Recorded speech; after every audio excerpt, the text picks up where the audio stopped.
us. Mike, Yep. it's nice of you to join us. Good morning. On a Thursday morning, it's the 8th of August, and it's good to August be here. is actually going very well. Oh, this morning, oh yeah, August is actually going quite very fast. I mean, it was supposed to be the 8th of the protest. If you're looking at different, regions of a country, but at different regions they have been told to stop by security forces because it has degenerated, escalated, into riots and very untoward things. You can't be burning the Nigerian flag. Yeah. You know, someone said the Russian embassy even had to put up a disclaimer.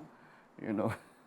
But I saw something, I don't know if it was, I'm not very sure, but if it was mischievous, the way the headline was put, Nigeria was warning Russia to stay off.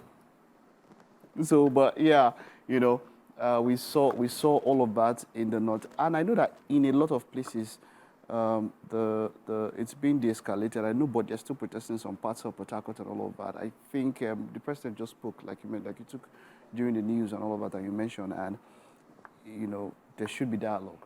That is what we're calling for at this point in time. The demands have been made. If the president's demands don't get to, they are not sufficient enough, then the next stage, of which is after the protest, should be dialogue, which is what we're talking about now. Amazing. So I think it's great. Okay, I think I actually have something away from the protest.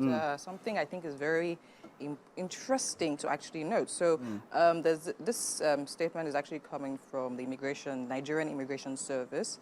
And I mean, it's literally, I just want to read out what a particular part. We wish to inform the public that the conduct of the officer identified as Assistant Superintendent of Immigrations at Murtala International Airport, Lagos, does not reflect the values and ethics of professionalism upheld by the NIS. The NIS condemns this misconduct in the strongest terms as it undermines the ongoing reforms aimed at enhancing our service standards. The disgraceful act is not representative of our commitments to hospitality, reception, and courtesy. And the write-up literally goes on. Now, this is literally off a video that got viral of an immigration service officer asking for money from someone at the airport.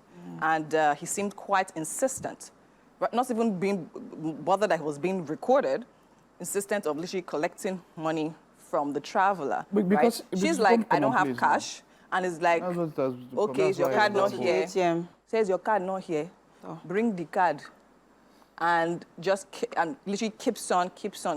Now, I actually found this very interesting. I mean, that of course, Immigration Service will actually find the need to actually say, okay, this is not, of course, they are literally, I think he's been suspended right now, and I think that's actually a step in the right direction, and putting this out is very important. I'm saying this because not too recently, I was literally at the airport, also traveling, right? And then, of course, we know how everything has literally doubled. And I'll say, I think I've noticed is that the number of people asking for handouts around have doubled. But I think for me, it's more cringy when I see people in uniform, whether it is uniform as security services or otherwise, paramilitary and uniforms generally, right? I mean, talking about even like security guards and all these kind of things. So I literally remember being at the airport, and then the demand for money was literally, honestly, just really appalling. From at every stop where I had my box checked in,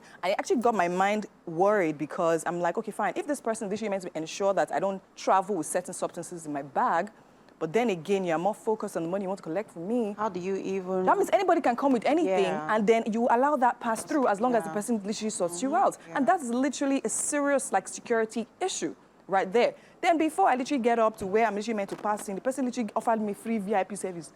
Oh, no, come. Oh, you are looking this one. So I carry my bag. I don't want all this pampering and all of that. Next thing, auntie first. I said, I'm like, and it's like, oh, nothing, just, and I trust you. This one, I'm like, they're like, oh, don't worry, just take my number. I'm like, number for what?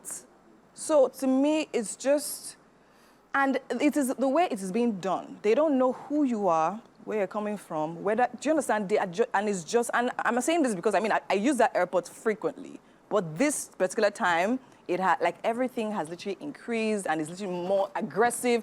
I sat down waiting for my flight. The guy literally came back So to tell you that he has access to the lounge, so you probably have an idea of the set of people I'm talking about. He came back a number of times to ask, I hope I'm hearing, listening, and I've heard that they've not called my flight. I said, I'm here, I'm hearing. And he's like, okay, how far?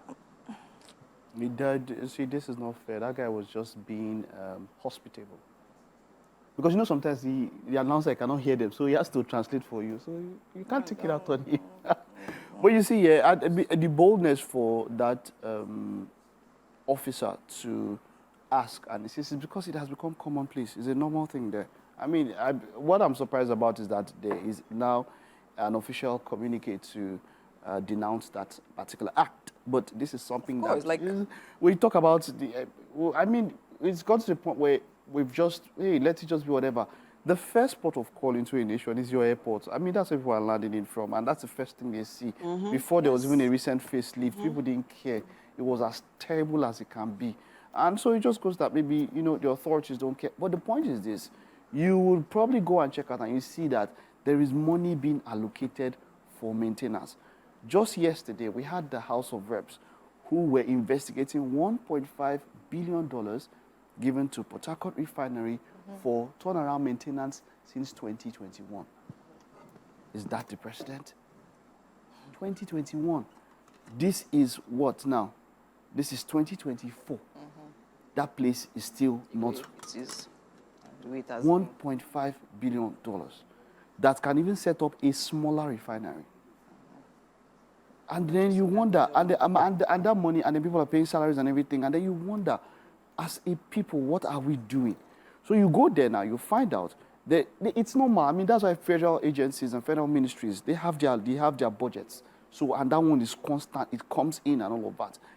If you check into those budgets, you see, I don't have the particular numbers now, but there is budgets for turnaround, for maintenance, steady, and these things are not done. What are we saying who are we saying we are as a people? Is it about the president? No. This is also a lack of accountability from even in the smaller, you know, smaller cadets, like in the smaller institutions, even in our homes, because it's like a branch. You know, they say charity begins at home. Some of these things begin from, you know, our relationships with one another in the family. And then we take it out, and then, you know, we you know, carry out some of this, you know, frivolous, you know, crimes and activities, even in our place of work. Talking about the airport, I have encountered similar, you know, I've encountered a similar experience several times. It's either, oh, okay, let's assume there's someone who's attending to me from my place, they should speak some language, and don't you have anything for us, that sort of thing. I think that, yes, it's a good thing. We applaud the immigration agency for, you know, for calling this out, suspending him, but we also want them to look into, you know, their inner, look into their affairs, you know, and ensure that these things do not happen. Because imagine, you know, we've also had cases of foreigners being harassed, and that is the perception they have about Nigeria and Nigerians as a people, and it's not a good look. I think it's something that we and in a country that's literally struggling a lot with security, talking about terrorism and all of that. If the airport is porous, then what? I mean, what else? Do you understand? I'm talking about from when you check bag in, when you get up to get to the ticketing booth, to the people that are literally tapping you down, checking your bag to make sure you're not carrying anything. Everybody is asking, you sit down, I'm standing up to roll my bag to the air. Somebody literally rolled my bag from where I sit to the aeroplane. Why? Did I ask you? Like, it's just... I see it a lot. Like, what's even more cringing about is where it's just where. So if you're if they've realized or they've noticed that okay, this man looks like he's you know a very important personality. You see, all of them would would gather like would clamber around you. I'm like, okay, well, all of these things really needs to be looked into, right? It's not a good look. Let's just do what we're there for, and